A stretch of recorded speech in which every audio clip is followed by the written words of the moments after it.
So I've started the recording for those of you watching at home. So yeah, let's go ahead and just get started. So I want to start out by talking about what full stack web development actually is. And let me make sure I have, oh, sorry, I have my windows all backwards. Give me a second here. All right, cool. Let me put this over here and this over here so that I can have all the windows that, well, that you guys should see on one screen. All right, so let me go ahead and share my screen here. All right, so to start out, what is full stack development? So this is a presentation made by Eddie, which is very great in order to explain exactly what's going on with that. So full stack development. So what is it? So it's something that you may hear a lot as you're looking for internships or jobs. It is definitely an area of software development that is on the rise and definitely has a lot of demand looking for it.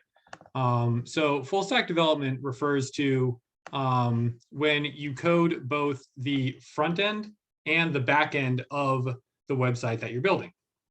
So the way the internet in general works and the way web applications work is, the user is going to hop onto their computer and log into their browser and make a request from their browser. And that request is going to go to the server, which is going to, run some sort of code and give some sort of data back. Now that data could be just a very simple like static file, like we built in the HTML, CSS, JavaScript workshop on Friday, or like you may have seen before working with students. Or it could be a more complicated dynamic app that has different data slotted in based on like the user, or it has some sort of information they're requesting that isn't going to be the same every time. And even more complicated than that, it could be a full web app where there's just a ton of JavaScript that really manipulates the HTML objects very dynamically, and you end up with a lot of moving parts, a lot of different changes, and that is very common in this day and age. A lot of the websites that y'all are used to are these full web apps that have a lot of functionality in them, rather than using static pages, even if they do fill them with more data. So behind the scenes, as far as what the software stack does, it goes from the client to the HTTP server, which determines, where should it go, right? You just go to this immediate request, and then if it's just something very simple, like they're literally just want a file or like an image, it just sends it right back. And then there's no logic that has to go there. But if it's a more complicated file that requires some processing, it's going to go to the app server. And the app server could be written in pretty much any language. There's a ton of different back-end frameworks, which we're going to talk about in a second, that use all sorts of different languages. There's Express in JavaScript, there's Laravel in PHP, there's Flask and Django in Python, and just to name a few. Whereas the client side is pretty much always going to be JavaScript. You're pretty much always going to be running JavaScript on the browser. In fact, I think you always are. Even if in the couple of languages that you can build up not using JavaScript, they still ultimately translate to JavaScript when they run in the browser. So so this app server will be the backend framework, which for what we're doing next week is going to be Flask written in Python. And that, understands the request, figures out some sort of logic for what it needs. And if it needs more data, if it needs data that's saved away in the database, it'll go and request the database. And what we're going to be using for that next week is PostgreSQL, which is a SQL server or SQL database, which we will talk about in a little bit. But basically, yeah, so that is the stack. There's the client side, the actual browser, which is what we're going to be focusing on today. though obviously the code is stored on the server and gets sent to the browser, but then it actually gets executed in the browser. Then the HTTP server, which just does this very simple routing essentially, and then the app server, which does kind of the heavy lifting as far as server side processing. Does anyone have any questions about that? Cool. And then yeah, if it needs information, it's going to pull from the database. All right. So Eddie really likes analogies. So he put this one on here of basically the table. If you're at a restaurant and sitting at a table, you're at the front end right there. You call the server over and ask, hey, can you get me whatever you're requesting, right? A nice tasty meal. And the server will go over to the kitchen, the back end, which has all of this, which actually knows how to prepare it, actually knows how to make what you want, then it'll give it to the server, which then hands it back. And there's a lot of steps that happen in between in the kitchen.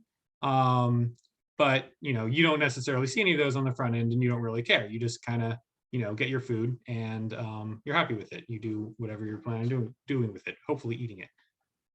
So yeah, so now let's kind of focus on the front end. That is the focus of today.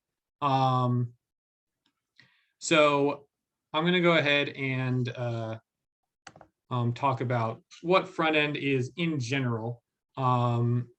So these steps here are kind of, more details on the same sort of things. You make a request, it goes over and gets, you get the scripts and pages and information that you want from the back end, and then your client, your web browser, is going to run the code it receives. And everything it gets is going to be a mix of HTML, CSS, and JavaScript, which we talked about in the site. So again, HTML is kind of the basic structure of the website. CSS is the style, and JavaScript is what actually makes things change and dynamically builds up and changes information on the website. Cool. So yeah, this is an example of HTML. It's just, very simple, right? We have a paragraph, and what you see is what you get. It has, in this case, it has a class here, which will probably be useful for modifying what it looks like using CSS. And then just inside, it's just, this is a paragraph, and that's it. Cool. And then CSS is what you use to define the style. So in this case, with this paragraph here, this particular CSS would make all the paragraphs red, at least in any page that uses this style sheet. And then JavaScript, as you can see, much more complicated. This nice cheat sheet here kind of shows all, not all, but a lot of the things that JavaScript has to offer. And very similar to every other language, right? You got your loops, you got your functions, you got your variables. The syntax might be different, but the core concepts are the same. All right. And then, so yeah, these are the front end frameworks, or just a few of them. We're looking at React, Angular, Vue, jQuery, Ember, and I'm actually not sure what this one is. I probably should know that, but there's a lot of them. There's many more after this. In fact, now's a good time to kind of check out this poll here about the most popular front end frameworks. So this here is the most popular frameworks. This is actually both front and back end. So today we're learning about React.js once I get done with this presentation. But then following up is jQuery and Express and Angular. These are all front end databases. Oh, sorry, no, Express is back end. And then yeah, Angular and Vue are front end. Apps.NET Core is, these are all back end here. And then yeah, it's pretty much going back end mostly down the line. But yeah, as you can see, React is the most popular by a pretty decent margin. And it actually, just beat out jQuery this year. And then as far as most loved frameworks, it's, you can see there's a lot of similarities here. If I get down to it, like React is still near the top and Vue is still near the top. Since these two are back end, they, don't count on what we're talking about right now. Although Svelte, which is, a pretty new framework and down here at the bottom as far as actual usage goes is very well loved, and I think is everyone I've talked to really likes Svelte. So that might be gaining some popularity in future years as well. Yeah, so let's hold up to the next one. All right, so yeah, so the back end, there's a lot going on in the back end, but luckily, a lot of the frameworks for the back end handle the most complicated stuff for you. So even though there's like a ton of crazy stuff going on, the actual code you have to write, obviously, is significant, but it's not really as complicated as it might be. The one thing to watch out for is that the database, which stores all your information very cheaply and easily, does take a while to get the information out of, when we're talking like computer speeds, right? So if you're trying to make a loop that like requests a whole bunch of different things, that could take a very long time if you're getting a lot of data. So you have to try to find ways to query the database as efficiently as possible so that you're not slowing down these requests and making your users wait for a really long time and losing traffic as a result. But yeah, so there's a bunch of really nice backend frameworks that, again, handle all that complicated stuff for you. They're not going to do everything for you. Like if you're making really silly requests, very inefficient algorithms, then it's not going to magically fix it. But it will do a lot of the querying or the routing and all, basically all the junk. There's a lot of stuff that goes into it that we're not going to get into. Maybe Eddie will talk about it more next time, all the stuff that goes into the back end. But again, the frameworks handle so much of it for you, and it is great. So yeah, these are just a couple of the more popular ones.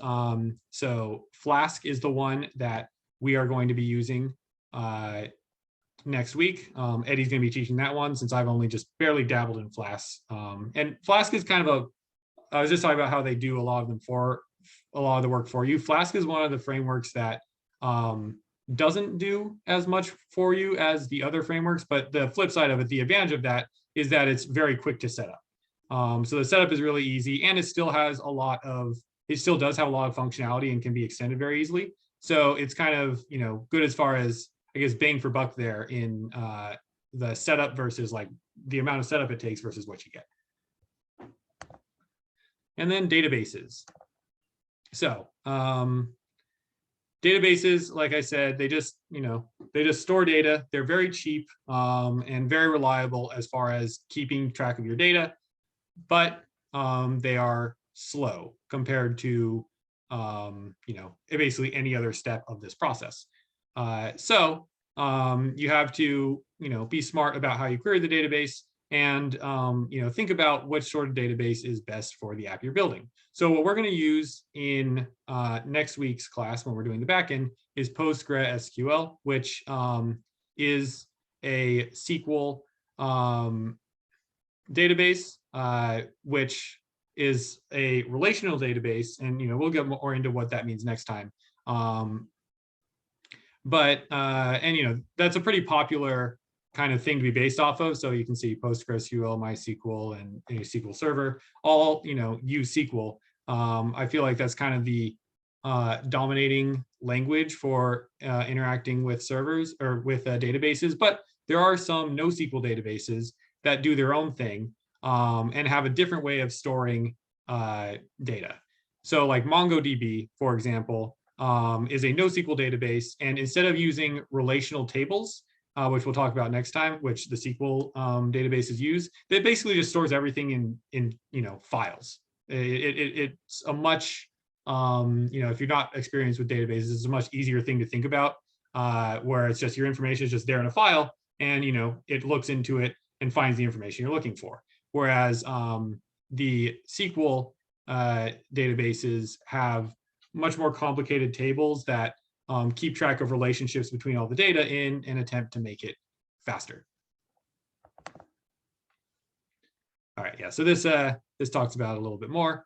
This is kind of an example of a relational database here, where blog posts, blog tags, and blog comments are all going to be related to each other. So it's going to be storing links between them in these field sections. Basically, each blog post, for example, might have a reference to an ID of all the tags that are related to it, or vice versa. And so with that information, it's easier for the database to go from the posts to the tags, and vice versa. Whereas the non-relational databases that you can see, they don't actually stick their models together in the same way. It's like it's got a file full of comments, it's got a file full of tags. So when it wants a comment, it'll go and look into that comment file, and so on and so forth. And they both have their pros and cons. They both have ways of dealing with the kind of their worst case scenario. But yeah, they work differently based on the type of data you're using, and also just based on which you feel like most comfortable with. Like, you may just not want to deal with SQL, and you find MongoDB easier, and that's totally a valid reason to utilize it as well. All right, cool. So demo time. I actually think I turned off my demo, but let me go ahead and bring that back up. So I'm going to go ahead and show you what I have. Then just go ahead and npm start. So it's just a simple little quiz app,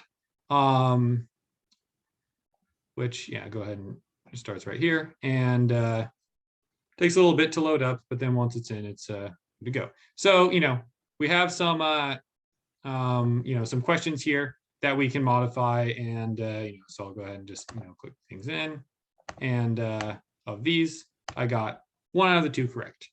And then I can also add or remove questions if I want. I can click the edit section, and then I can delete questions if I so feel like it, and I can add new questions.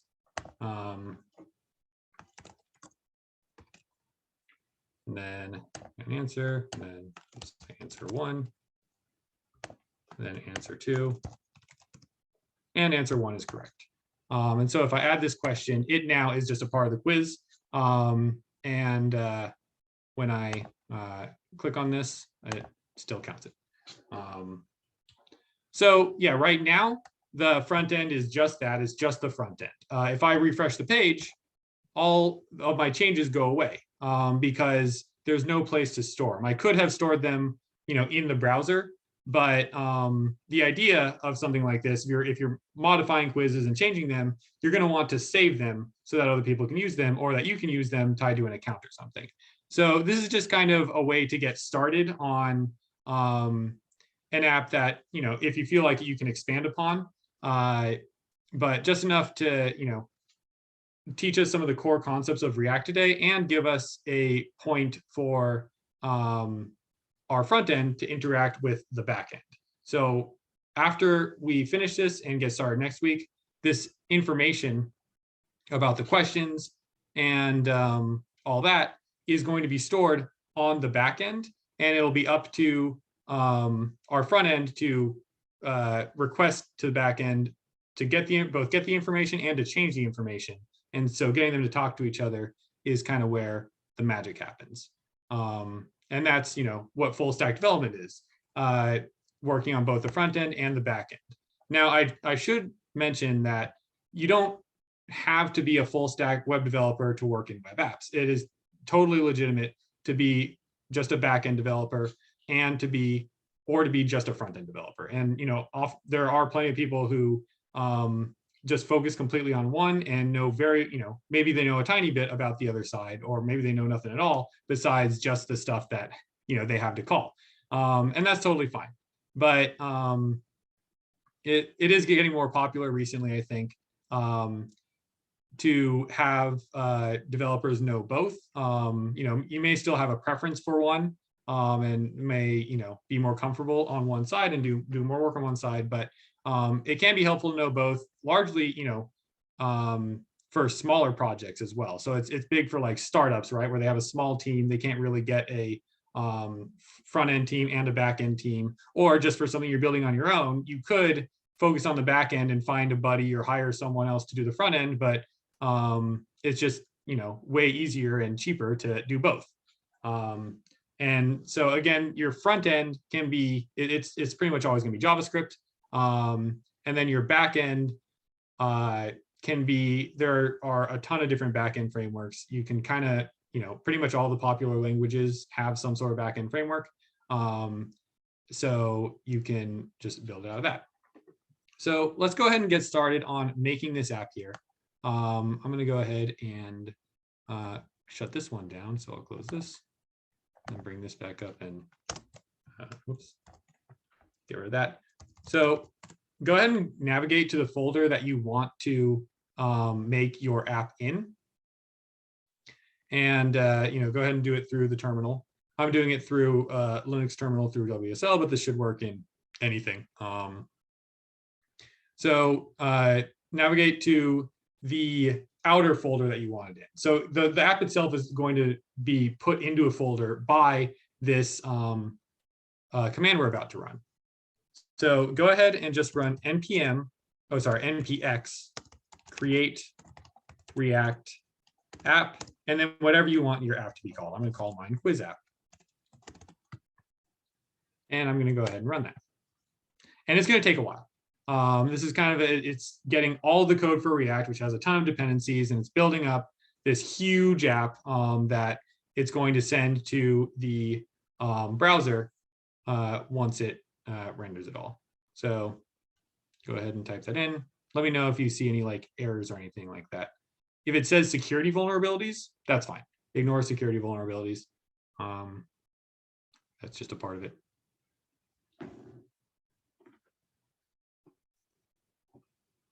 And give me a thumbs up once it is installed for you.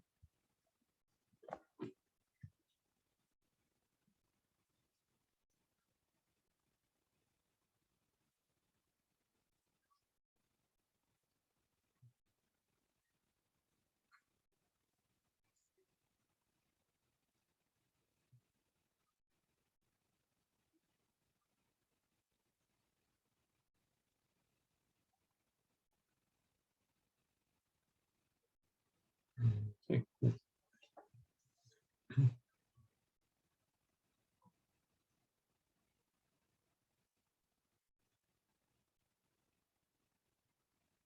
Okay, so Hathmi is good for you. Cool. All right, just finished up for me too. So Sophia and Steven, how's it going? Still loading? Cool. Yeah, that's to be expected.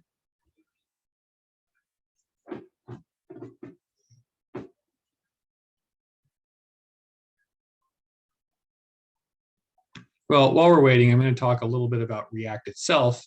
So React was created by Facebook in order to make single page applications, which is what a lot of the existing web frameworks for front end utilize.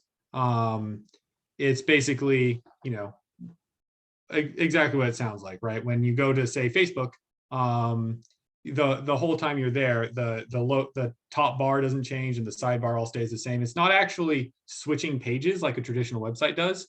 It's just following the links that you're going to and changing what is rendering inside the page itself. So that's what single page applications are, and they again are rising a lot in popularity.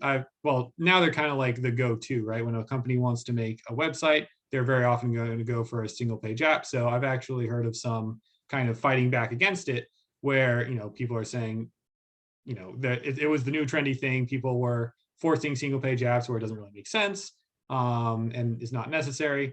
But that's kind of an argument for another time.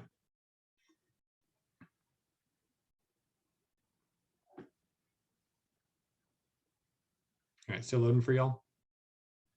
Cool. Oh, Sophia, is that good to go? Yeah, mine is good. Okay, cool.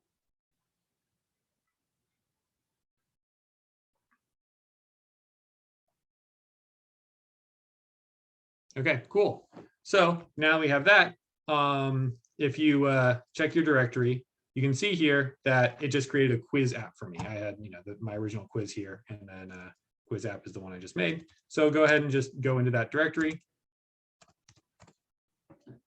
And then you'll see there's, a bunch of stuff in here. Well, there's only a few folders, but if you look into the folders, there's a ton. So first things first, let's go ahead and run another command, which is going to also take a little bit, but not as long.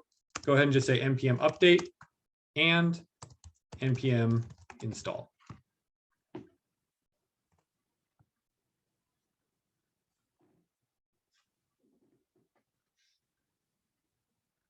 So this is going to install all the dependencies that React has.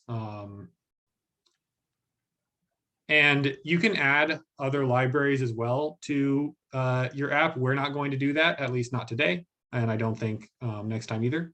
But they'll get automatically added to all of the packages that your app uses and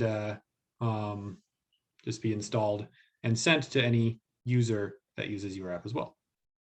All right, so let me know when it's done for y'all. All right, Sophia is good. Steven's good. Anthony, is it working for you? It's still going? I think it's still creating the quiz app. Okay.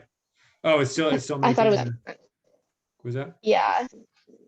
Okay. I thought it was done earlier, but it was not. Okay. Yeah, no worries.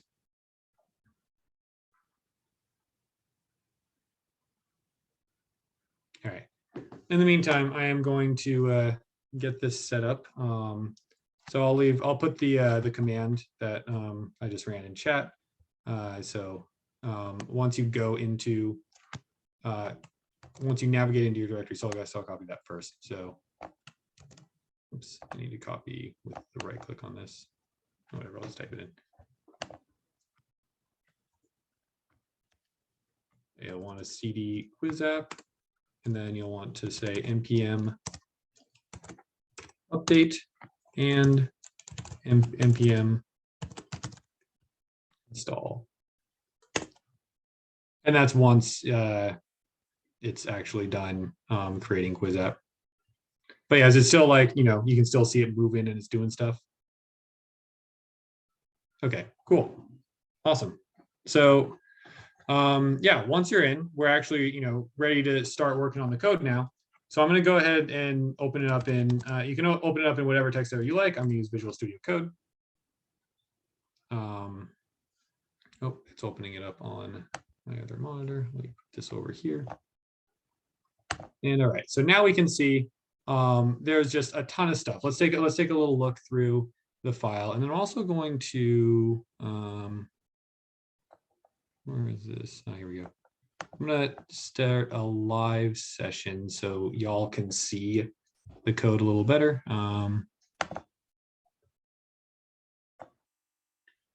right, so cool.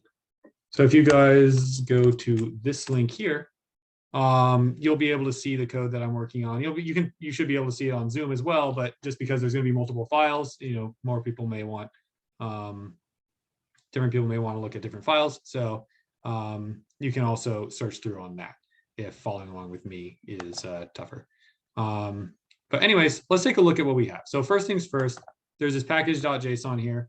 All this is like I said, these packages that we installed with npm install just now. So these are all just different things, different libraries written by the community that are used for React. And if you add more packages through the command line, it gets added to this package.json as well. And then, so, you can see this is what was actually installed. There's a lot of stuff in here. The node, that's why it took so long to build and install these, because there is a lot of code required for React. And we aren't going to mess with any of that. That's just kind of there. And then if we look at public here, this actually is the website right here. If we look at index.html, this is the website that we have. So all it is just basically this one, you see the bodies here, it's just one div. And inside there is where the app goes, inside this root. So we aren't going to mess with this. I mean, we can, if we want, change, like, I can change the title here and make it quiz game, something like that. That's not really necessary. What I can do is go into source. So this is where the code that we're actually going to change and mess with lives. So app.js here is where the code exists that we're going to change, and we're going to make more files that can actually be used inside app.js. So this might look a little weird here. We have here this, might be fairly readable JavaScript. It's just like importing stuff from different files. Okay, that's fine. And then you have your function, and then it's got this weird, curly brackets because it's JavaScript, and then the return, and then inside the return, it's just returning what looks like just raw HTML, right? It's not a string, and it's not JavaScript. It's just HTML, just right there, right inside the JavaScript. And it works just fine. And it's actually not technically HTML, but JSX, which is kind of a hybrid kind of, HTML-like thing. It's almost identical to HTML, except just a few kind of weird differences that does get turned into HTML by the app. So, well, let's go ahead and run this once so we can kind of see what's going on. Athame, how's it going? It's all good. Were you able to do the npm update and install as well? Yeah, I'm doing that now. Okay, cool. Yeah, so once that's done, and you have it open in your text editor, the last thing to do as far as the terminal goes is just npm start. And this is going to take a little bit of time to build, but not too long. And once it does, it's going to open up a window straight to your website. And so right now it just has the default React stuff.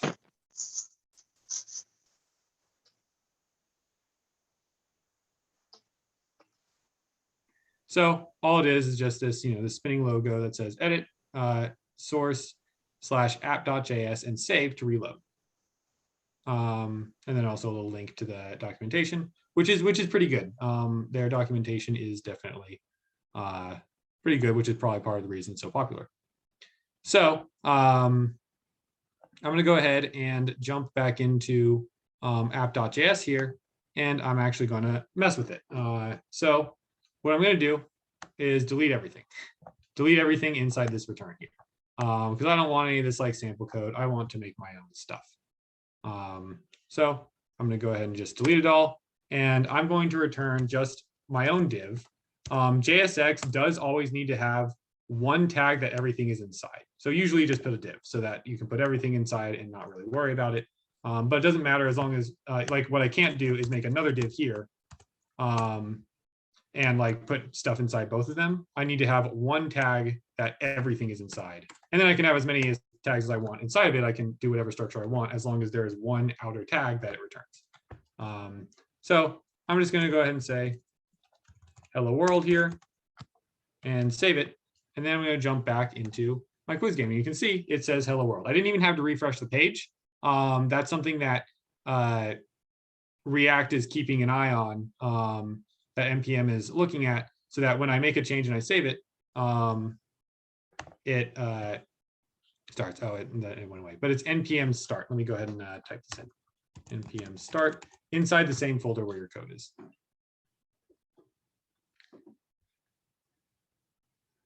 Yep. And so all I've done so far is just remove the starter code and put in this hello world instead.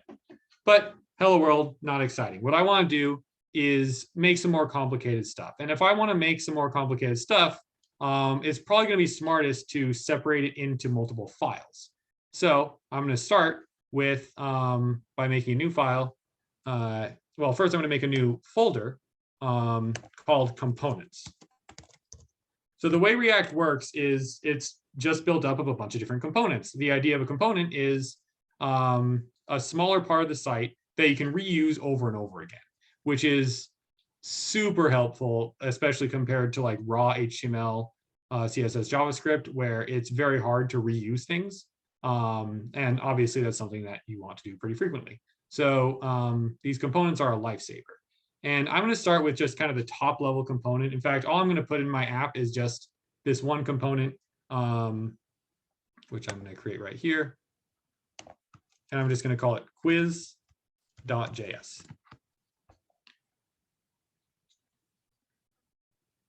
So I need to make a file that's going to export some HTML, maybe based on some arguments, maybe it'll change based on what information it gets, but it's going to have to export something that I can put into my app.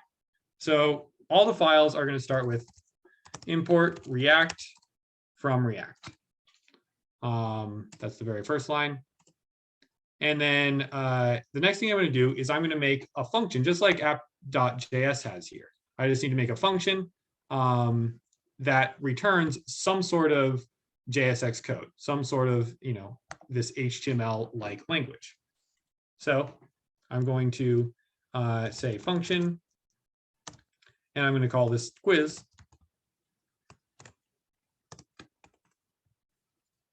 And I need to put some code in here. I'm going to say return. And for now, again, I'm just going to say, well, first I need to make a div. So I'll say div. And then inside here, I'm going to go ahead and put in, just quiz, just so we can see it actually load when we test it out. So, this function will return what I want it to return, but I need to make it so I can actually put it inside app.js. So for that, I'm going to say export default quiz. So basically, I'm going to take this quiz function that I just made, and I'm going to export it at the end of my JavaScript file. And by the way, I'm going pretty fast here. If you need me to slow down, then feel free to stop me. Because we don't actually have to, build up the whole app today. The whole point was, it's extendable. So if we don't get everything done, that's totally fine. I just wanted to make darn sure I had enough so we wouldn't, finish up and then just be like, well, what do we do for the last half hour? But I don't expect to get everything done, and we don't need to get everything done. So I want y'all to understand it more importantly. So anyways, I export quiz, and now that I've exported it, I can actually go into app and import it. So, oops, I can get rid of this now. I'm never using this again. And then I can just say import. So the / says within this directory, I want to go into the components folder. So from this directory to components to quiz. So components / quiz. And then I actually want to not get just that though. I wanted to say import quiz from there. My bad. So it actually gives us a part that we can use. So I want to import quiz from this, and now I'm going to go ahead and just, instead of just rendering hello world, I'm going to put in my own quiz tag.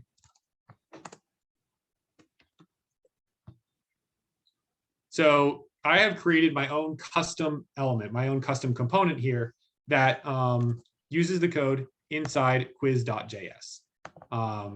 And to use it, I just, say the name in one tag. It doesn't need a starting and ending tag. I can just use this / here. And let's test this out. If I jump back into my page here, you can see it says quiz here. So it's no longer just looking at the stuff inside app. It's actually going into quiz.js and using what's in there. So now the next step is we need to actually fill our quiz with stuff. And so for that, I'm going to need to make some questions. And that is going to be another component. So I'm just going to go ahead and make a new file and save this as question.js. And it's going to start in the exact same way. Import React. And then make a function question, and then return. Again, I'm just going to put some placeholders in here. Don't worry, we're gonna get to actual content here pretty soon. But first, I just need to get the structure down. So I'm just going to go ahead and say question. And then at the end, I need to export it. Export default.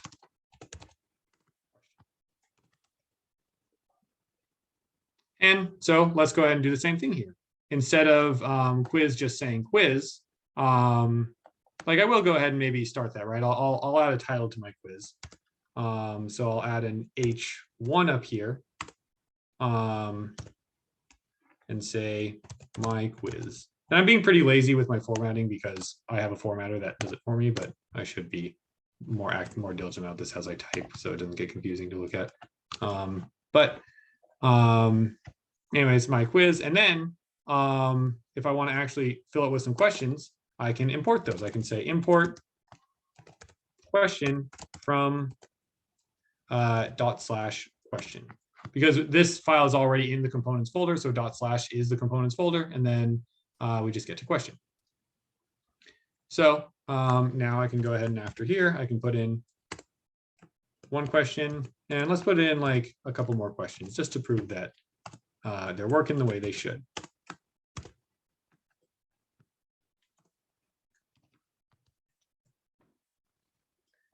All right. So now that I got that in here, I look back and look at that. It says my quiz, and it has 3 questions. So does anyone have any questions about this so far? Has everyone been able to keep up with putting it down? Cool. All right. So now it's time to actually do some stuff with the questions. I want the questions to display something different each time. So for that, I'm going to need to write some data that it uses. Oh, cool. Let me go ahead and I will always accept. So yeah, so Sophia, you should be able to see it through that link now. Cool. So yeah, so if there is any specific file you want me to focus on, then I can, but also y'all can see it through that link. So yeah. So I'm going to go ahead and write up some data here to fill with my questions. So I'm going to first go ahead, and it's kind of annoying that my formatter likes it. I should have checked this before doing this, but whatever. The indentation is all weird, but const dummy questions. So next time we're going to actually get the questions from the server and fill the page using those. But for now, I'm just going to have a couple of dummy questions that just have the data I need just to build the site up. So equals, and I'm going to create a JavaScript. Well, sorry, I'm going to create an array here filled with objects, and each object represents a question. So I'm going to go ahead and put an object in here and say, what is my question actually going to need? Well, it's going to need text.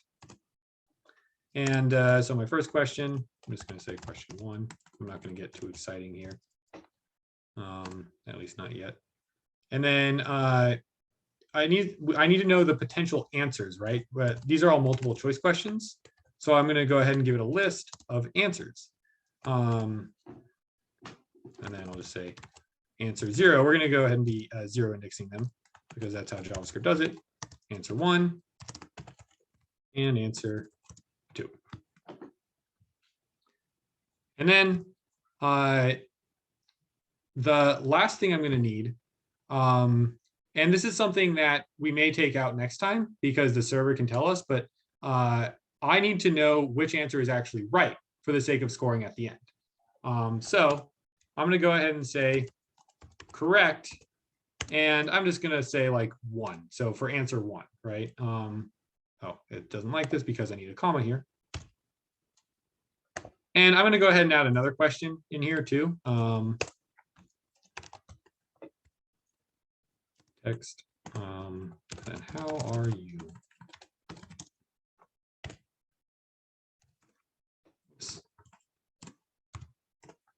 And then add some answers here.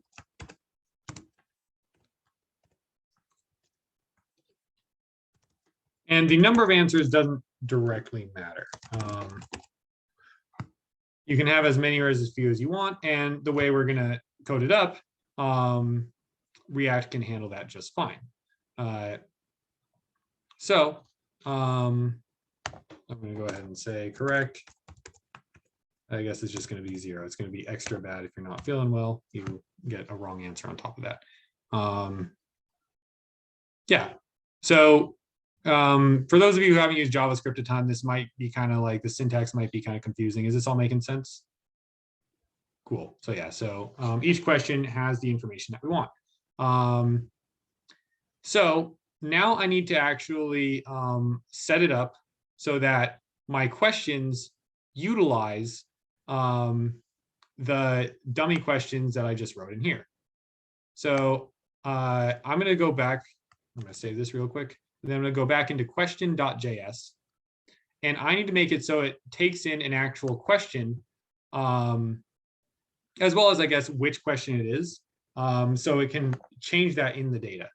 So I'm going to say that question is going to take in, I have to use these curly brackets here to signify the arguments in React, to say that they're like being passed in as props, which basically means like, you know, dynamic data that can change, in which case the component is going to have to re-render. So what it's going to need is it's going to need to know which question it is, the index, and it's going to need that question object that I just created. And inside that question object, there's the text, the answers, and which one is correct. So now I can actually start using these in order to change up the code. So instead of just saying, so I guess here inside the div, instead of just being question, I'm going to format it into a little more readable H3, or I'll do an H2. H2, and then I'm going to end the H2 here.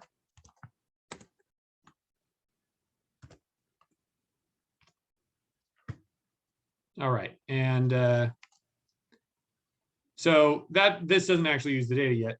This just makes it a slightly different format. But in order to use JavaScript inside the JSX code, I can just put it in directly with some curly brackets. So I can say question, and then colon, and then space, and then curly bracket, index, or question. Oh, I won't use the colon. I'll just say index.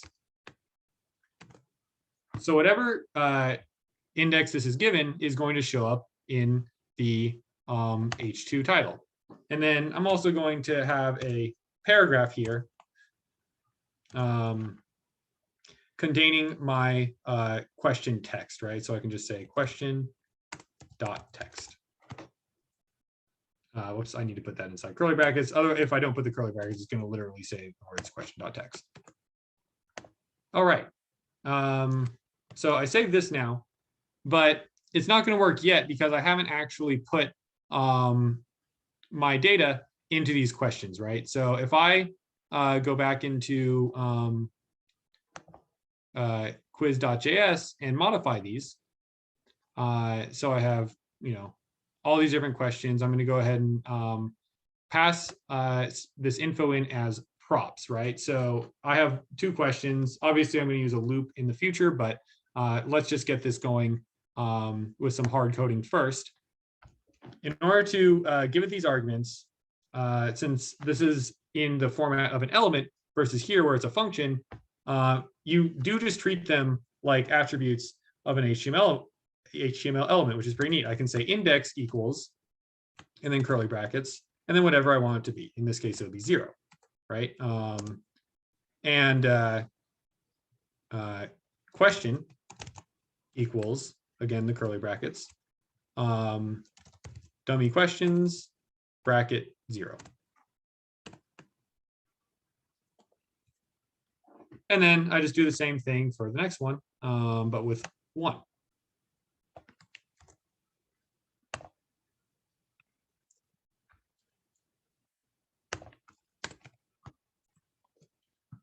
All right, so now if I jump back into here, you can see it actually utilizes it. Now I did I forget to change one of those things, or did it just not? Oh, I did. Yep, index, this should be 1, so it shows up as question 1. So what you pass in as elements gets given to the argument of the same name. And that's actually why those curly brackets are there, so that it maps it by name, but that's not really too important. Just know that you need them. Yeah, does anyone have any questions about that? All right, so let's go ahead and make this render more dynamically so that I don't have to hard code for each one. So for that, this is where things get a little weirder. But I'm going to go ahead and create another function that to render the questions, right? So, and my goal here is to just replace this entirely. I'm going to go ahead and just put render questions right in here directly inside the curly brackets. I keep forgetting those.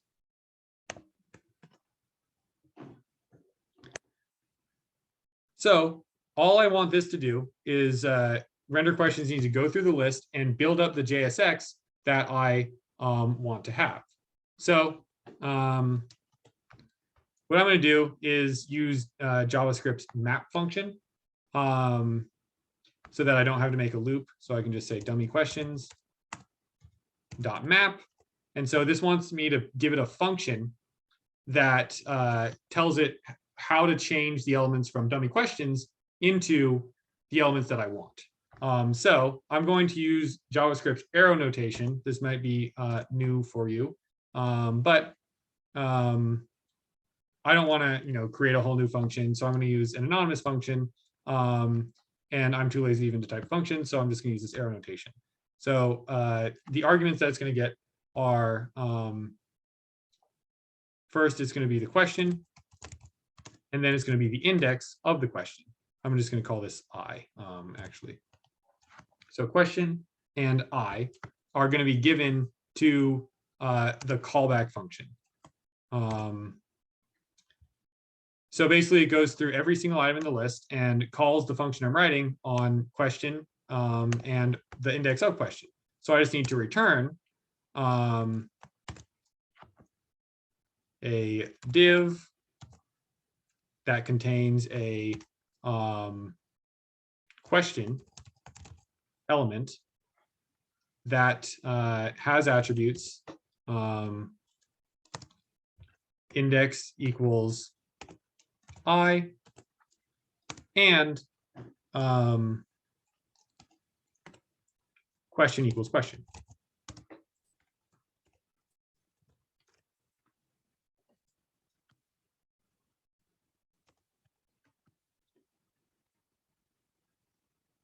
All right, so yeah, this is just going to go through all of them and just turn them into this element with matching the question that it gets, which is just each item and its index.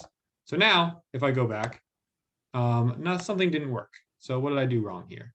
So I'm going to go ahead and inspect and check out the console here, see what sort of error I have. Whoa, that's a lot of stuff. It says question is undefined. Question is undefined. It should have it. Did I misspell it? No. Let me see what I could have done here. I'm going to look back at my other one for a second, but first. So it's trying to do it a lot. Okay, dummy questions is assigned a value but never used. That must be old. Let me try this again. Okay, wait. So there are no errors. That's actually just from it. That's from before. It's just not doing it. Probably because I'm not. Oh yeah, because I'm not actually returning it. I think. Yep. So I need to return what this outputs to me. So yeah, it needs to actually build that up and then return it and put it into here. So now I have my questions. And this area is going to come up. We're not going to address that today. We're just going to kind of ignore it. It's not going to affect what we're doing.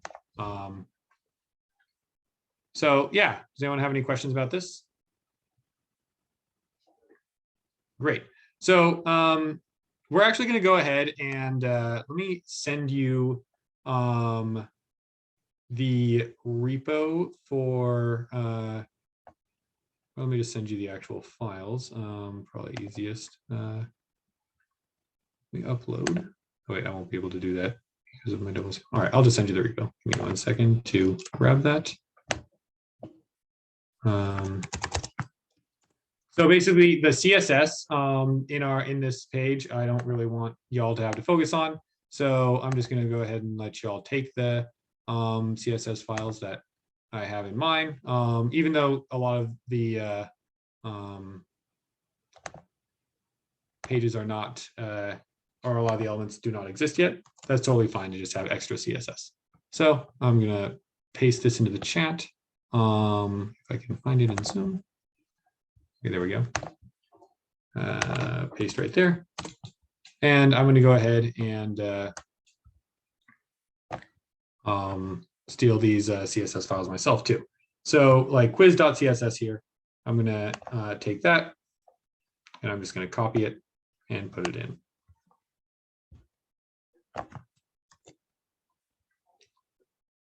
So I go into this one. And I just need to make a new file. And I'm going to save it as quiz.css. And I'm going to paste this in. So now in order to actually use this CSS, I'm going to need to go back into quiz. And I'm going to need to import it. I'm just going to import. And then I don't need to import anything from it. I can just do the simple /quiz.css, and that's just going to work. Although it's not going to do anything yet because I have all these classes in here that I don't actually apply to anything. I guess I applied to the H1. So in theory, if I look back at this, yeah, my H1 is centered now. So I see that the CSS is working, but I need these other class names, which again, I'm just going to go ahead and take from my old code, and y'all can copy this down as I make it as well. So I need to actually find these. All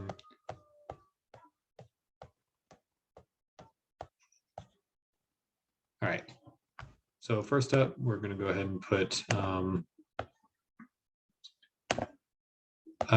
this one here. This div is just going to be the whole thing. So it's going to be class name. So that's one of the weird differences between JSX and HTML is instead of class, you use class name, and everything is camel cased as far as attributes go as well. So like on click is another one that gets confusing because on click is lowercase in regular HTML, but camel case in this one. Cool. And then we don't need anything else yet, I don't think. I guess, yeah, let me go ahead and go to where we render the questions and add the class name here. Okay, looks like, yeah, cool. Oh, I don't actually change their class name. Okay, cool. So let's save that. And there's also going to be inside GitHub, there's 2 more CSS files. So let's just go ahead and make those now, make it easiest. So there's quiz.css. There is question.css for the questions, of course. Take that, put this in. Oops.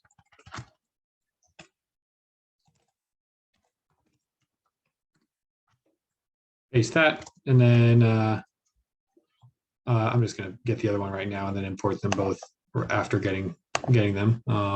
And then new question, we're probably actually not going to get to that today, so I just won't bother with that yet. We'll get to that when we get to that.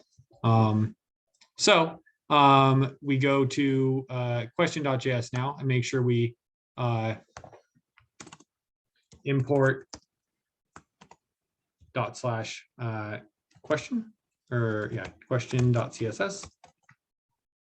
And I can just go ahead into div here and say class name equals question is what I called it.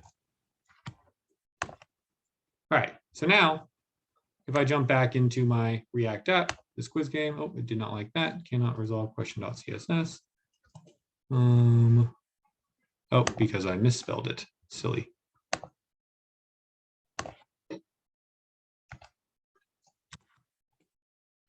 All right, so now I may have to actually refresh. Sometimes the hot loading doesn't actually work. Yeah, cool.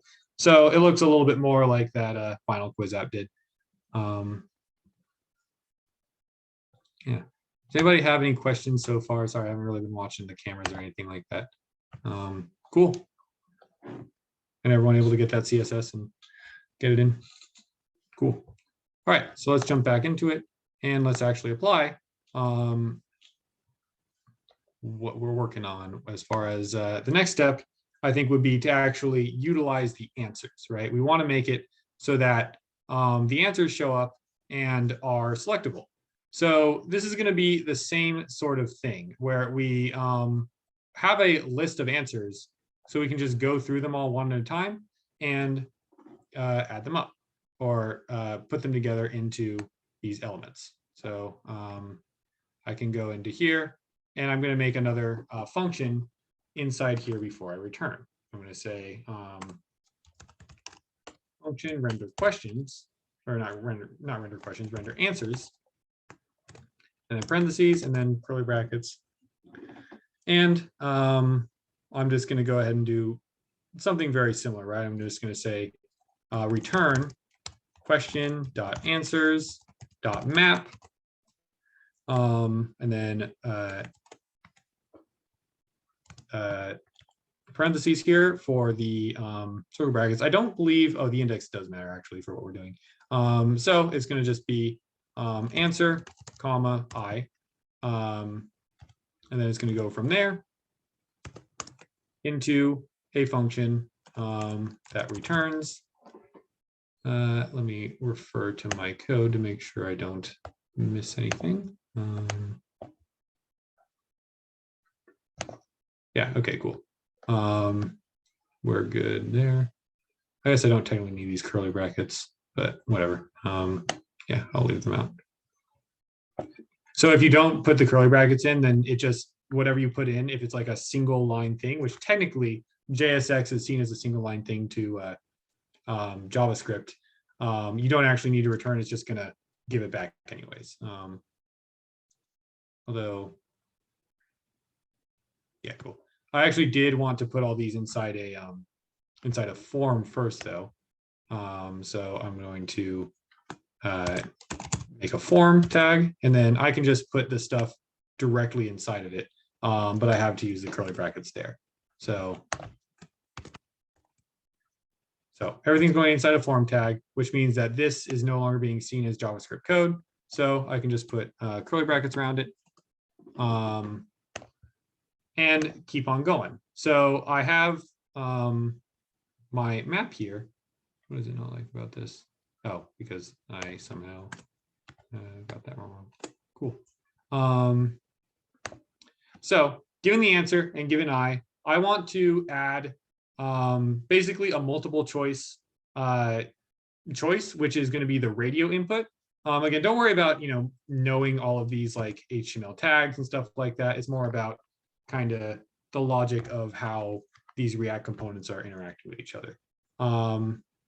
So I'm going to put them to get, I'm going to need two things. I'm going to need both the button itself to do the multiple choice selection, and I'm going to need the name for it.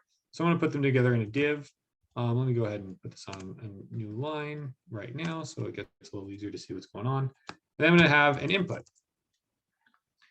And so the input's type is radio. So that's what the multiple choice inputs are called.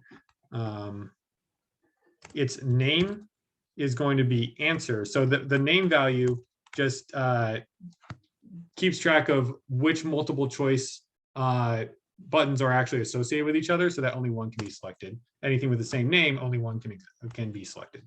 The value, this really isn't as important for what we're doing, but we should put it in anyways, is the answer, so that when we find the value, which I don't think we ever actually do later, It's just going to be whatever the string for the answer is. And then this next part is important. We say on change. Oh wait, that's going to come in later. So for now, that's all we have. All right. I like that better on one line. Okay. So this is our radio button. I'm going to go ahead and jump back into here and just put in our render answers here. Whoops, I need to put it inside the curly brackets.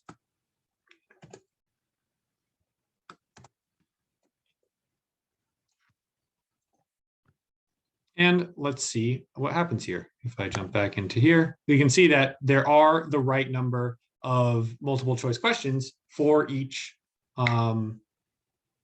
answer in each question, right? The first one had 3 answers, so it has 3 buttons. And this one has 2 answers, so it has the 2 buttons. So I can just jump right back to VS Code here.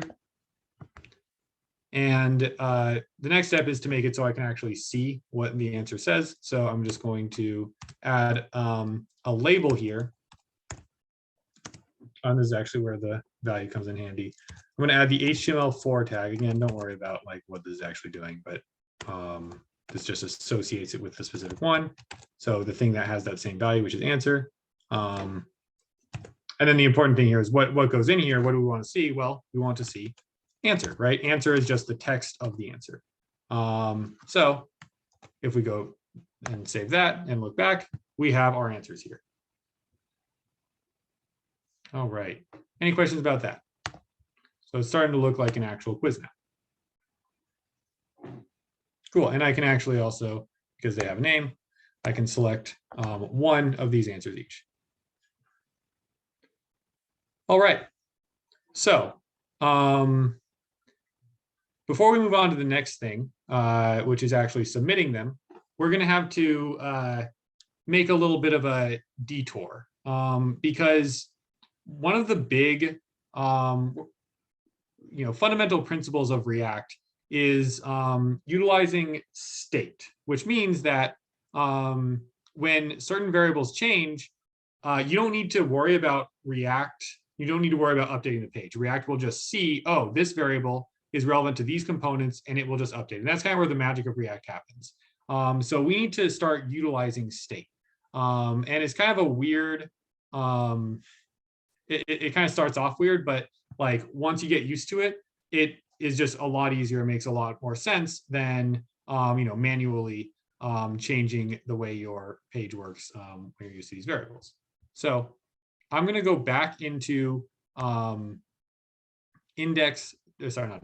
quiz.js. And what I'm going to change here is a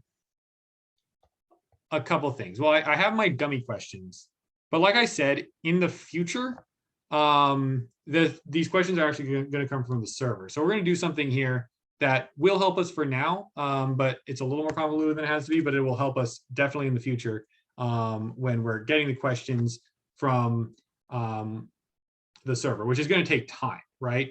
When you load the page, the front end has to make the request to the back end, and it takes some time for the back end to get back to you. And in the meantime, you don't want your code to crash because your questions don't exist, right? So I'm going to go to the top, and from React, I'm not just going to import React. I'm going to import in curly brackets use state, and I'm going to import use effect. So use state allows us to utilize these variables that are going to stick around even after the function is called. Because remember, we're using functions here, right? React does have a class-based approach as well. That was the original way React was written, and it still works. But this functional approach has become more popular because it's just a lot less code to write than the class-based approach. But functions, of course, have the issue where if you need a variable that sticks around, they go away once the function is done, right? That's just kind of how functions work. But React has a way around this called hooks, which, I'm not going to get into the nitty gritty of how they work, largely because I don't, know the nitty gritty myself.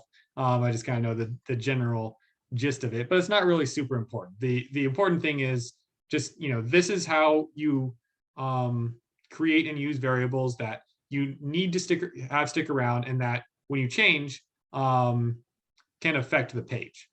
So one of those is going to be a list of questions, right? So again, you might be like, well, why not just use dummy questions? Because again, we're gonna change those. So what I'm going to do is I'm going to say const and then this list. So I need to give it two variables. I'm going to say, well, first, what is the variable that I want to keep track of?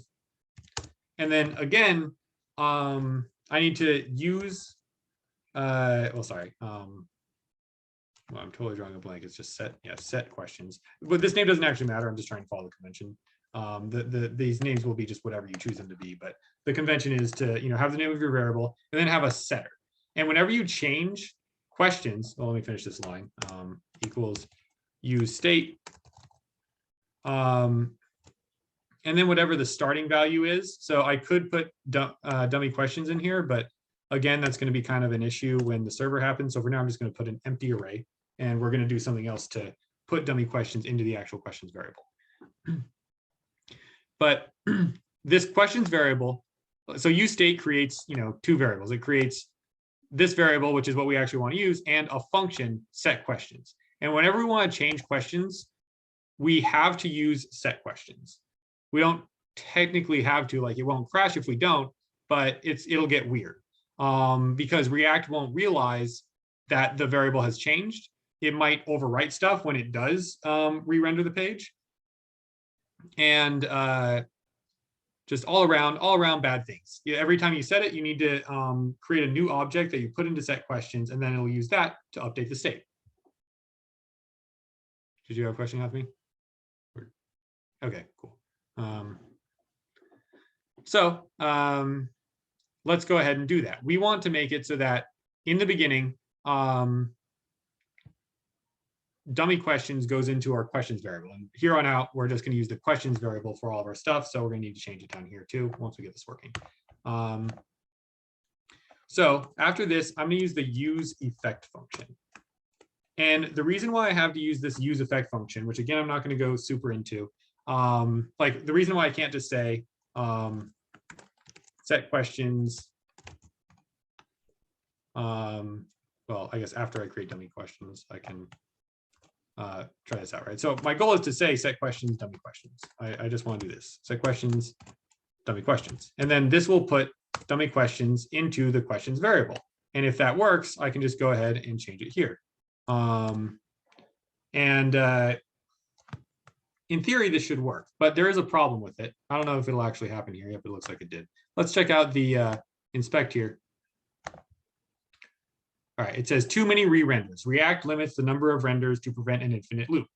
So what's happening is, as React does its magic under the scenes, these functions get called over and over again. Basically, every time something changes, it needs to re-render it. And it's smart enough to know how to do that. But when we do it this way, we have a problem because we utilize this questions variable. And in the very beginning, questions is an empty array.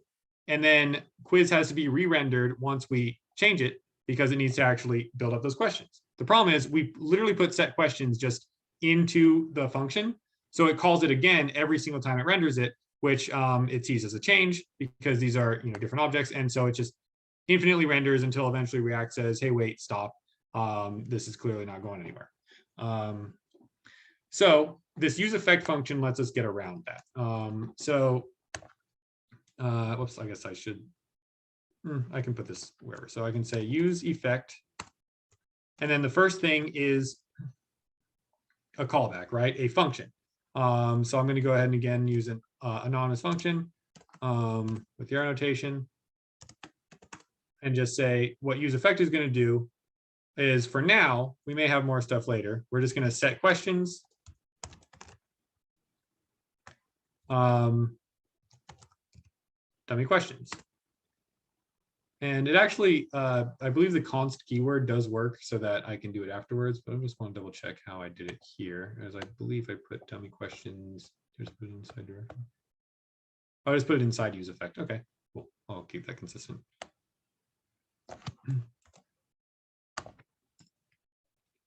All right. So, and then I'm going to, it needs one other argument. So this first argument is the function. So this is argument 1. And then after this, I'm going to put a comma and then square brackets, just an empty array. Again, not going to get super into this, but the array tells it like, you know, when to do this, and just an empty array just says once when you first render it, and that's it. So now if I run it,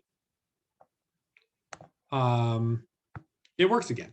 And now my questions are now inside the stateful questions variable, so this will help us out once we have to make the call to the server, but it also helps us out right now because we are going to need to keep track of these changes. So I'm going to have another list to keep track of which one I've actually selected, and I'm going to need to make sure that that changes whenever I make a selection in the question. So I'm going to jump back into quiz app. I'm going to make another const. I'm going to choose selected. Yeah, selected answers. And then set selected answers. Equals, use state. And then parentheses and curly bracket, or not curly brackets, square brackets. So this does the exact same thing, right? I now have a setter that I can call whenever I get a selected answer. But here's the problem. The selected answer is something that the question knows. The question component can keep track of the selected answer, right? But I'm not inside the question component. And the question component can't directly set the selected answer variable out here. So I need some way for them to talk to each other. So there are ways for me to like go and look at the variables of the question element directly, but that's just not a good idea in React. It's kind of the code for that is kind of complicated, and it's more difficult to keep it reactive, you know, with it changing at the right times when these values change. So I'm going to go ahead and write a function that I can pass in as an argument here, as a prop to the question element. So I'm going to say, what do I want to call this function? Let me check what I called it before. Wait, is this right? What's going on? Oh, my Zoom camera was blocking like everything. All right.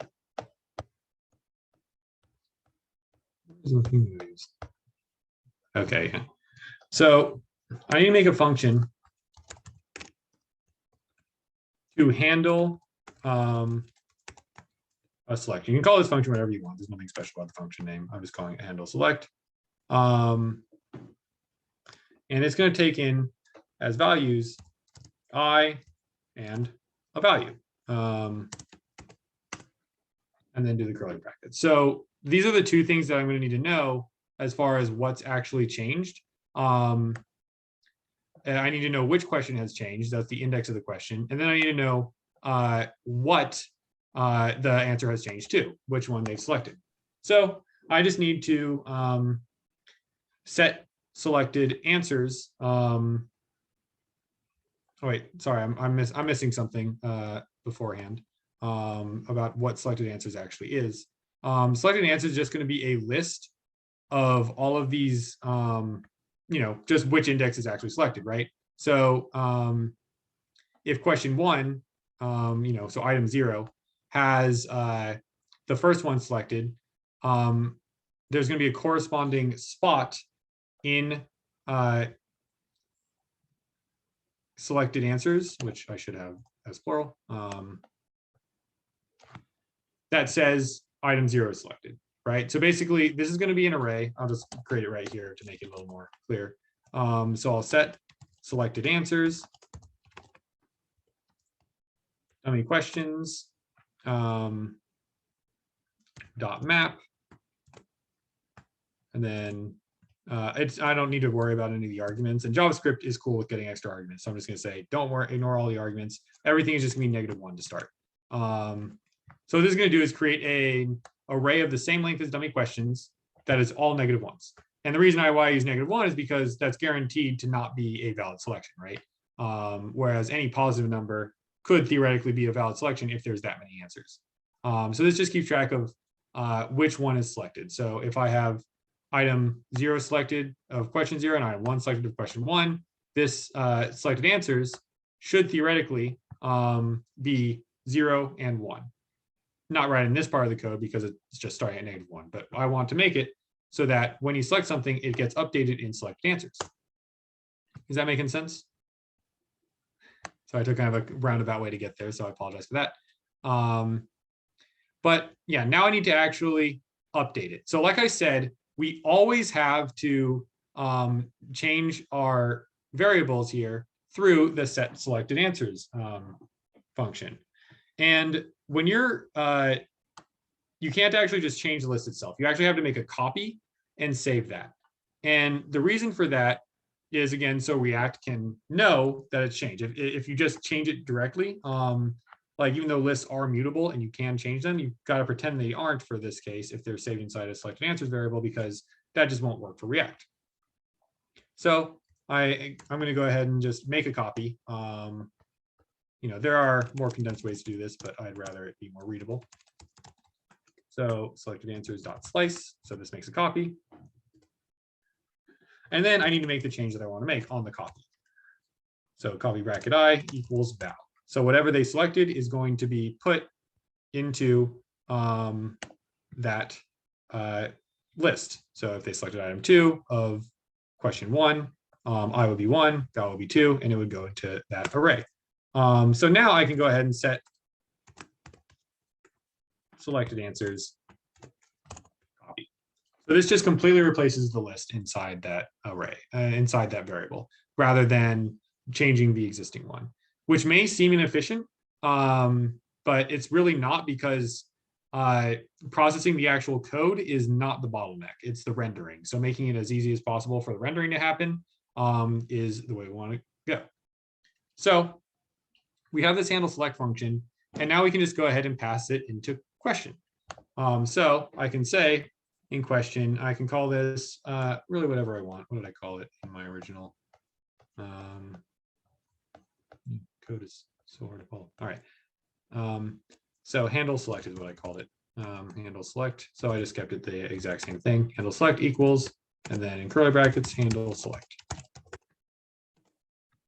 So that means I need to go back into question.js and add a handle select prop. Handle select. All right. And now I want to actually utilize this function. So I need to change each input so that when it gets clicked, it's going to call handle select on the right value. So I'm going to go ahead and say on change equals curly bracket, because I'm going to some JavaScript code here, and then the anonymous function, the arrow notation, handle select, which we get from the prop up above, index and I. So this is a little confusing because you have both index and I, but remember that index is the prop that we get passed in, is the index of the actual question, whereas I is the index of the answer, and that's given by this map function that we're inside of right now. So what it's going to do is basically call back to the parent, to the quiz, like, hey, I'm this question, I'm question 2, and they just selected like option 4, right? Just as completely random numbers. And so our quiz.js will see that and be like, oh, okay, I'm going to make a copy of the selected answers. I'm going to change that copy, and I'm going to make sure selected answers actually get saved into that variable. So right now, I mean, we can try it out. Let me go ahead and actually, just so we can see this, I'm going to console.log. Well, I would check selected answers. I mean, I guess I will check selected answers afterwards so we can see this. So I want to see what selected answer is after I run it. So I'm going to go back to Firefox here. Let me go ahead and bring this up and refresh, make sure that everything is good. All right, cool. Again, these errors not really too important.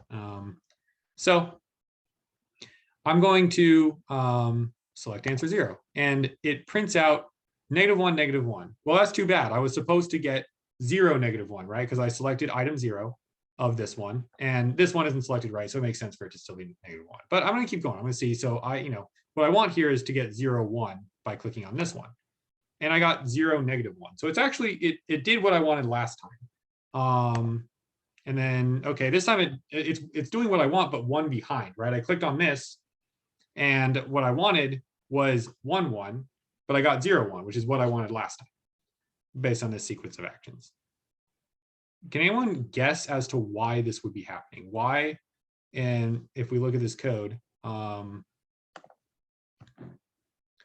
is it logging seemingly 1 behind?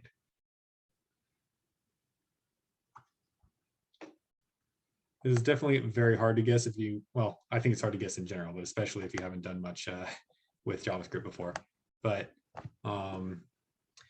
the reason why is because set selected answers is asynchronous. Does anybody know what that means? An asynchronous function? Sort of. Basically, theoretically, like I said, rendering is kind of the bottleneck. Rendering can take a long time relative to everything else, right? It's still, very quick to human experiences, but basically, functions that take a really long time, such as in this case rendering, and we're also going to have that issue when we're making web requests, where it could take quite a long time in terms of code running to get that request back. You don't want things to just freeze. You don't want it to just get stuck because it's waiting for that function to end. So what it does is it starts doing this function, and then it just keeps going.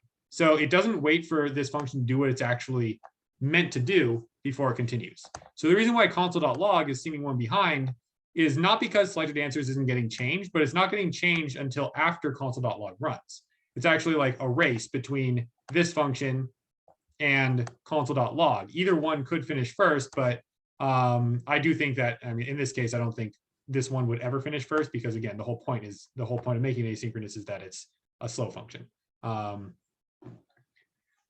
But yeah, so if I actually did, instead of doing selected answers here, if I had like a wait, I would see it. But if I check copy, because copy was actually changed right away, I would see that it is getting what I want. And because it's, seeing that it was 1 behind also shows that I'm getting what I want. So yeah, so this is actually keeping track of what I've selected down here.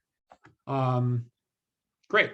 But now the point of that is so that I can use it to tell the score at the end. So this is going to be the last thing that I really wanted to get to today. And then, we have extra stuff afterwards, as well as if y'all have any other questions, but is to actually score the user and tell them what they got. So let's go ahead and jump into that step. So I'm going to go ahead and make a button at the end of my quiz. So I'm going to go down here. So I just have my quiz. I'm going to make this capital. That's been bugging me. That's lowercase. My quiz. And I render the questions. And then the next thing up is to make a button that I can submit answers with. So I'm going to go ahead and say button class name equals submit. Again, this is just to use the CSS that we put in. It doesn't really do anything besides that. And on click equals submit. So I'm putting a function in here that I haven't written yet. So I'm obviously going to need to write that.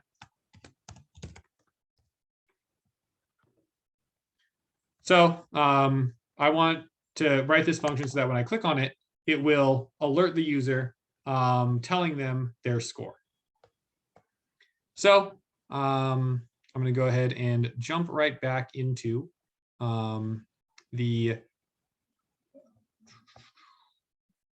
anywhere, I guess, that isn't inside another function.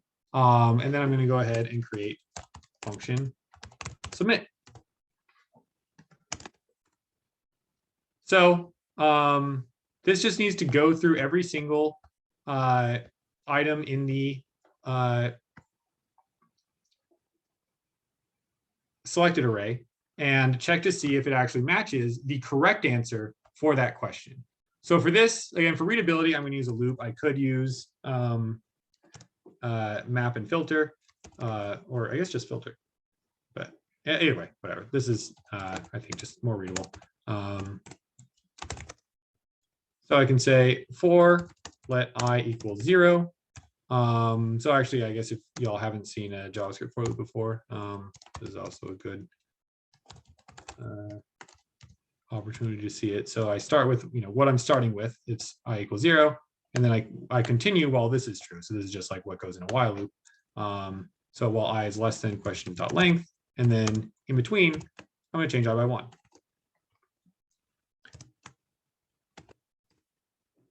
And I'm going to say if selected answers bracket I equals use 3 equals in JavaScript to check that they are the same. Questions bracket I dot correct. So this is going to compare each corresponding question with the selected answer, check to see if this correct value that we put in here matches it. If it does, it's going to increment correct by 1. It's going to say correct plus plus. Still don't want the space there. And then I need to actually do something with correct, right? And this loop is kind of useless. It just counts correct, but then doesn't actually show it to us anyway. So I'm going to go ahead and just write an alert.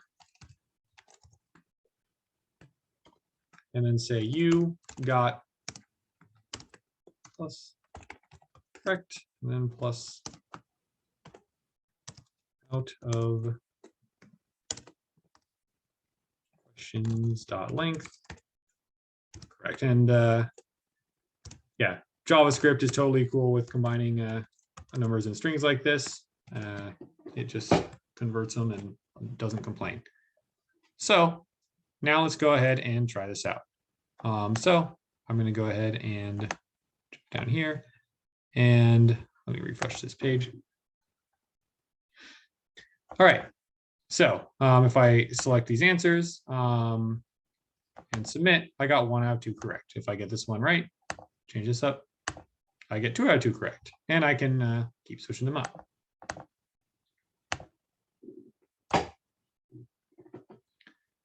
All right. Does anyone have any questions about that? Cool. So I guess we can just move on to the next step then, which is utilizing React kind of biggest strength right here. So this, what we've done so far, it is cool that we were able to put it all in components, so we can make more flexible pages, different quizzes with different data, just plug it in and do the same thing. But that's possible with regular JavaScript too, just maybe a little more annoying. But where React really shines is in dynamically changing the page as the information changes right in front of you. So that's why I want to add in this next component, the add question component. So or the new question component is what I called it before and what I will call it again. So I'm going to go ahead and create a new component. And I'm just going to save it and call it new question.js.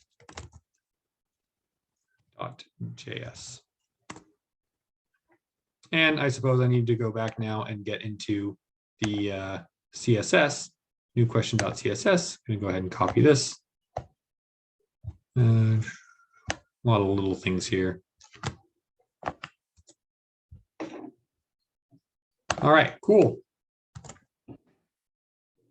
whoops, I accidentally put that into the JavaScript one because I didn't actually make the CSS one yet. So let me go ahead and make the CSS one. New question dot CSS and paste that in. All right. So now I need to actually add some code here for what it's going to do. And so this stuff is so far is largely going to be, I mean, it's all just stuff we've seen so far. We've kind of hit most of the big points as far as what React does. There's obviously, I mean, there's a lot to it, especially when you involve extra libraries, but we kind of hit the basics so far. So we're going to start out in largely the same way. Whoops, I accidentally writing the wrong one. So let me go ahead and import React as the first thing. I'm also going to import useState. I just know that we're going to use that later. And then I'm also going to import the CSS.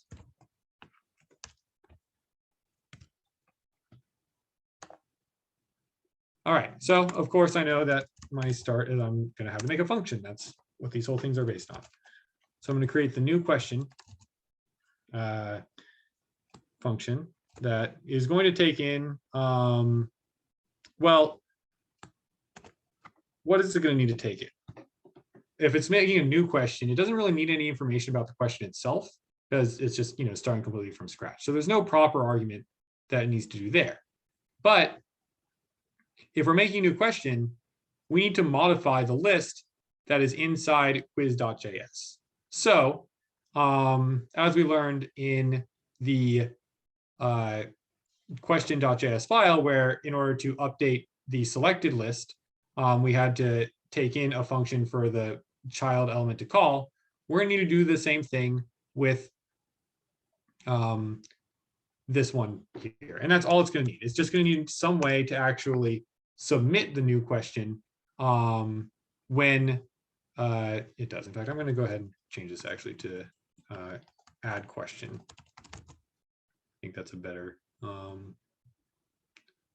name for it. So yeah, I'm going to go ahead and make this function and say const. So I'm going to start out by making the variables that the function needs in order to keep track of the changes they make to the question, because they're going to have to change the text of the question, the answers for the question, and which one is correct. So just the three things that are involved in a question object. So I'm just going to do that for all of them. So text set text equal use state, and I want text to start as an empty string. And then answers set answers equal use state. And then const, and then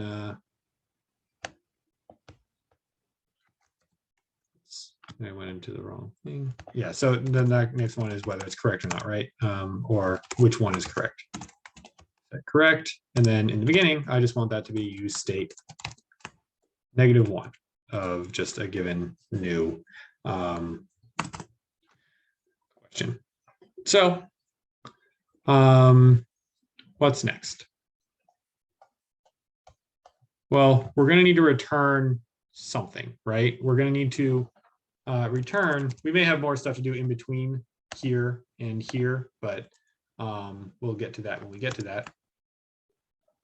So what I want to return is a bunch of inputs for them to type into.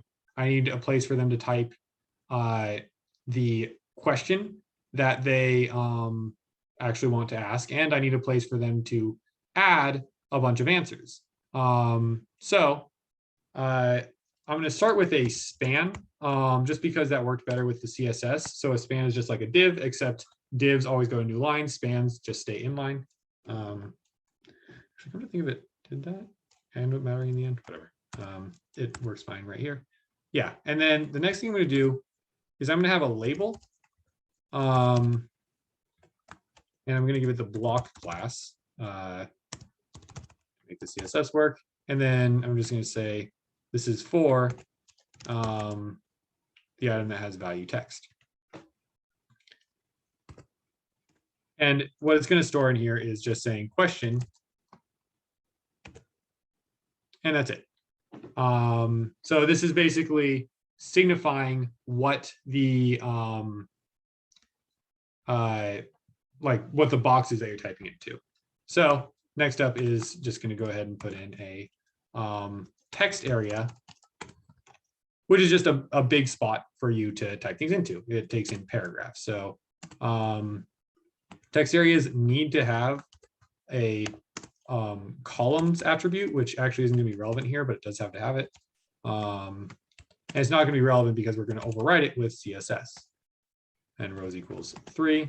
And then the class name, I've been doing the class name first, so I'll do it first here too. Class name equals question input, just because that's what I called it in the CSS, and round. So you can actually have multiple classes, and that's totally allowed in CSS and in HTML and in JSX. So I just had a round class that I wanted to apply to multiple things, and I need a question input class just for this, so I can have it be both, so I don't have to duplicate that code. Value equals text, so it's tied to this label, and then on change equals. So I did basically need to set it up so that whenever they type something, it updates text, right? Through the set text setter. So it sets text with whatever they just typed in. So the on change event is going to give us an event argument, which I'm just calling E here, that we can then use to set the text, right? We can say set text and then parentheses E dot target dot value. So every time they make a change in the box, the text variable here gets updated. And yeah, so there is more, but let's it doesn't really make sense to write all that at once without actually looking at it. Let's go back to our quiz.js, and there's going to have to be more stuff we add to make this work, but let's go ahead and just put this into the quiz so we can actually see it.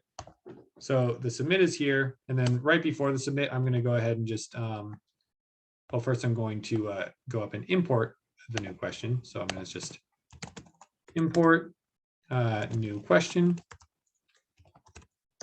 from new question. And then I can go down here and actually put a new question in. So I just say new question.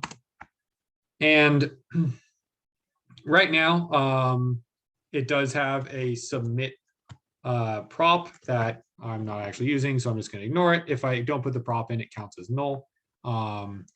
So let's see how this looks. Oh, it does. Oh, whoops. Yep, I forgot the default export at the end. I made the function, but I need to actually tell it to let other things use it. So very end of the whole thing, I can export default new question.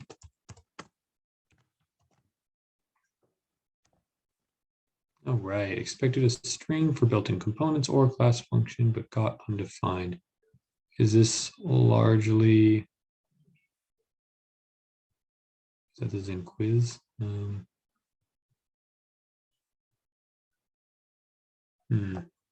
I may have made a typo here. Let's see what's going on here. Oh, no, that's not it. New question, and if I go into quiz, is import new question from / new question should be allowed. I do wonder, I'm going to go ahead and take submit out or add question out just to see if maybe that being null is the problem. Don't think that is. Oh, well, that was it. Okay, I was wrong. You can't just not give it arguments. Cool. So that's good to know.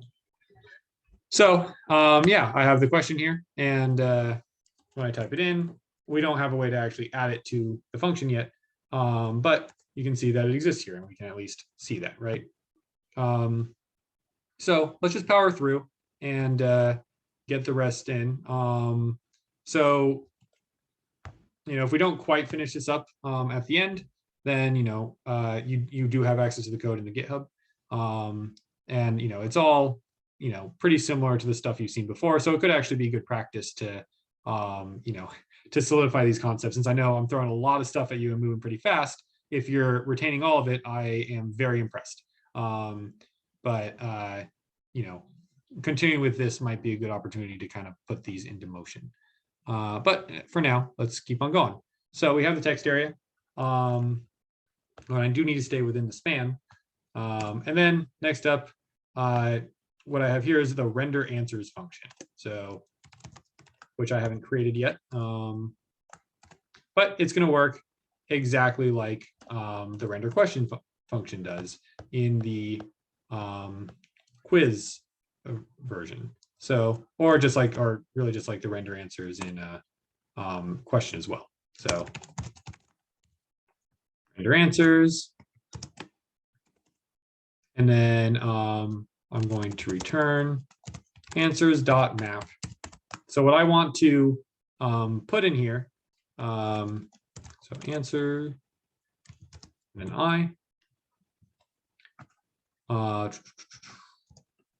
and then wait a minute. Oh yeah, I need to put the function into here. All right, so what it's going to be returning is a div with class name flex.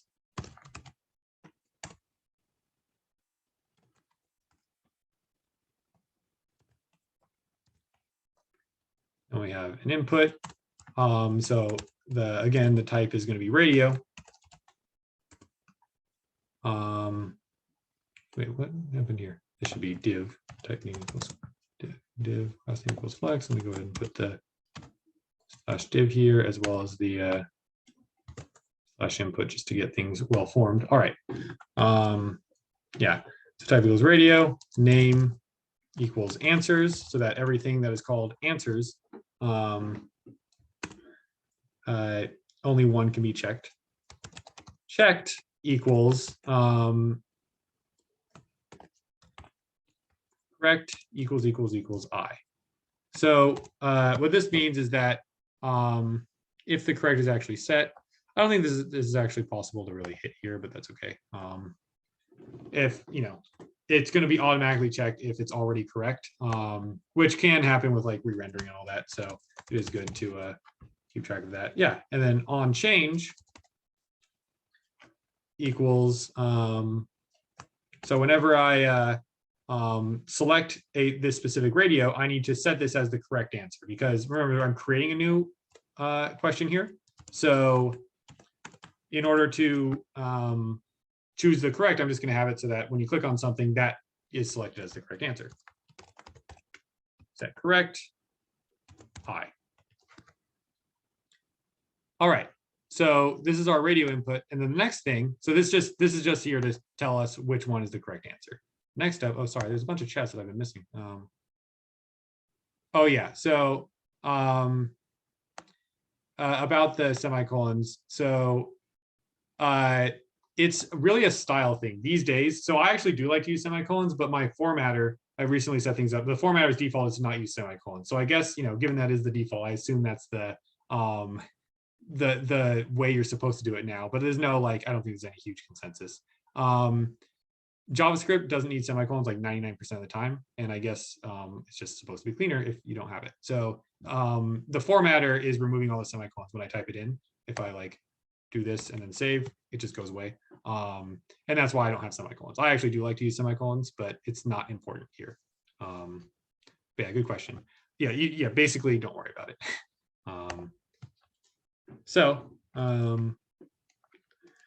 Yeah, so I have my input. So the next step is to add a text input. Yeah, sorry, I don't know. When did you chat that? Sorry for missing that for so long. Yeah, that was a while ago. Sorry about that.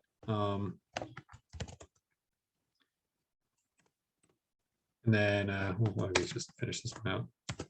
Cool. And so yeah, so this one is going to be a text input, type equals text,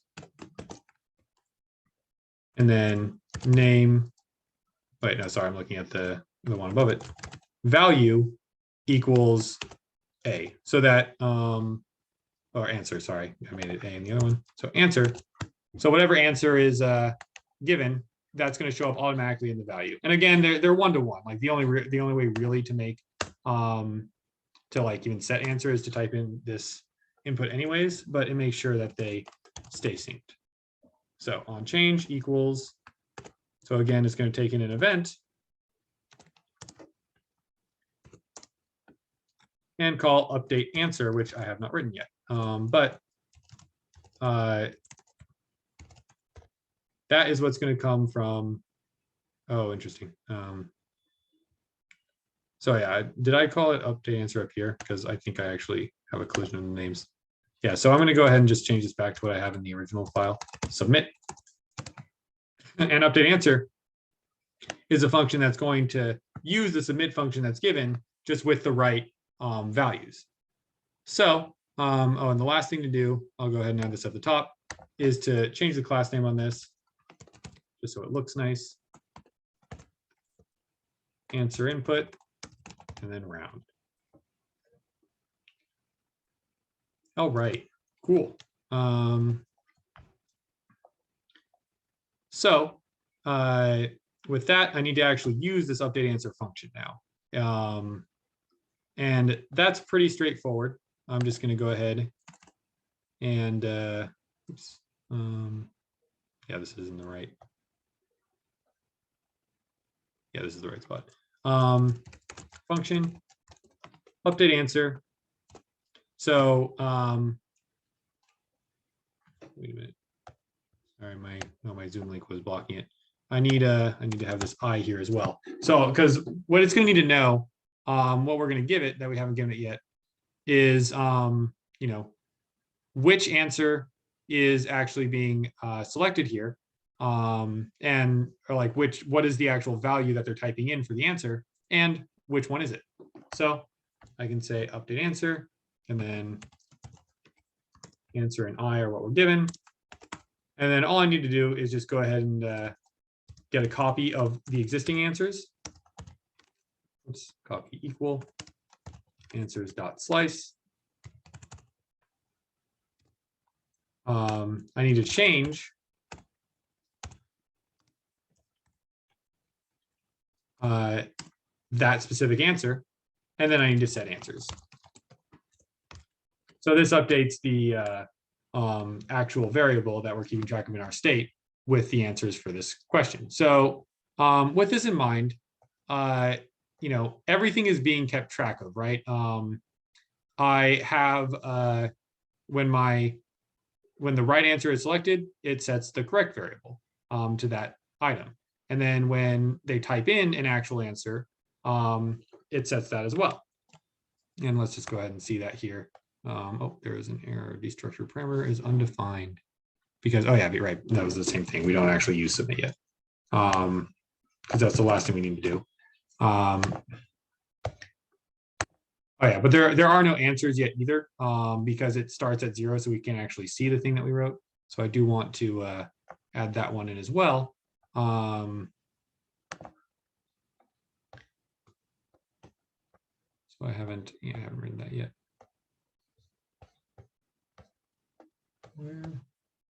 Oh, okay, I didn't even put it in a function. So yeah, so let's go ahead and add that button as well. So button on click equals, so this is going to be the button that actually adds a new answer to the question. So it's going to take in an event, E,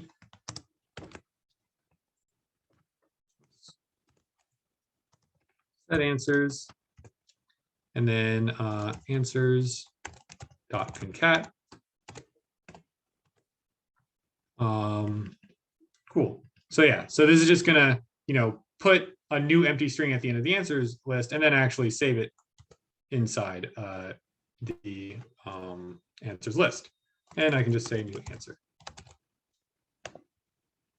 All right, and then there's also the add question button, which is what's going to actually, you know, add the question to the array of questions from outside. So for that, I am going to need this submit argument finally. So I'm going to put submit in here. And then I'm going to create a function, which update answer is already taken. So I'm just going to call this function on submit. And then call submit in parentheses and square brackets. Text is text. Answers is answers, and correct is correct. There's nothing fancy going on here.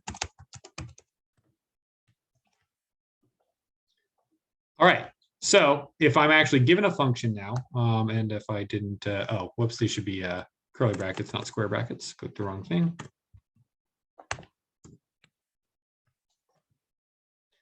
So if I'm actually given a submit function and I call on submit in the right spot, which I can do with another button further down, as well as I think, yeah, okay, cool. I can add another button.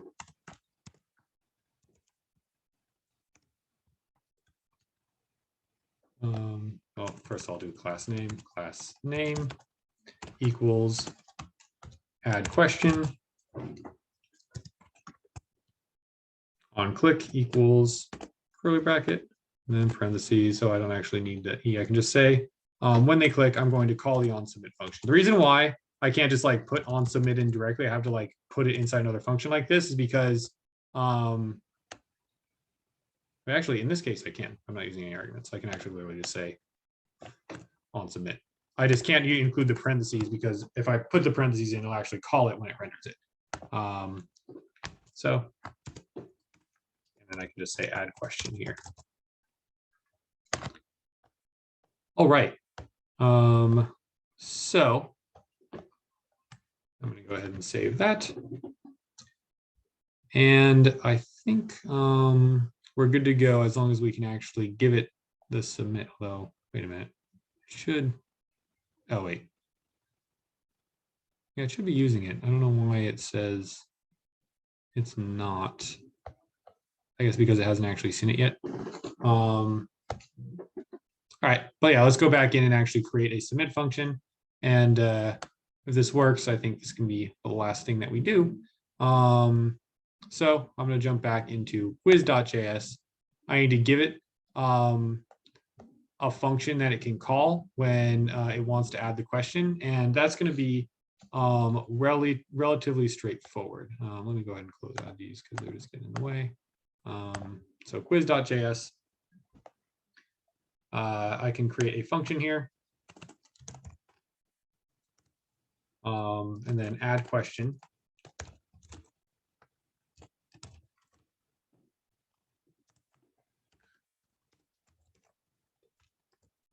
Set questions and then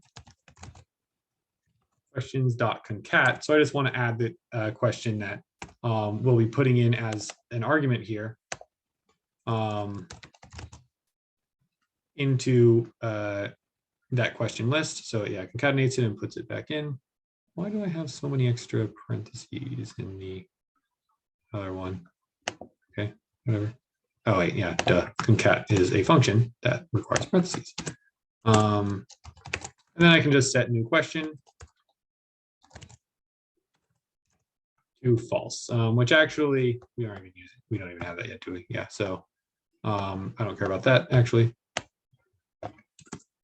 Do I even have a set questions in yet? No, I don't. So I need to actually make, oh yes, I do. Cool. Yeah, so now I just need to make sure that this actually gets the add question function.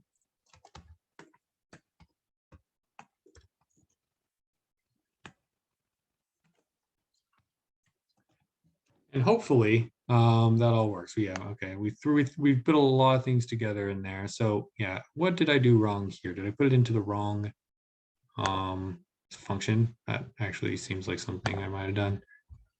Yep, I put it into render answers instead of new question. Whoops. So it's an argument that goes here into new question. All right. So deconstructed parameter is undefined. Oh, wait, that's still the old thing. Okay, cool. So we have, these. So I have these answers here. I can add new question. And then 1 and 2, I'll make 2 the right answer. And if I go ahead and add this question, it gets added on. And so that's kind of the point of using state, is like I didn't have to go and like say, okay, append this to the actual document model. It just knows it's like, all right, the questions list is always going to correspond to what we see here on these questions, right? And so it is just a part of it. If I like actually run this, I wasn't actually paying attention. Yeah, 3 out of 3 correct, because I hit question 2 there. And the other stuff was just making it so, you know, this like refreshes and all that, so I don't have to like retype and all that. But that's fine. I think this is this has all the important things that we need for our backend. So I'll send out a message in Discord. I'll talk with Eddie to see if we want y'all to copy the rest down, but my impression is that we don't. And we'll just kind of work with this for the backend next time. So I know that was a lot, and thank you all for staying a couple extra minutes. Do you have any questions about this or what we're going to be doing next?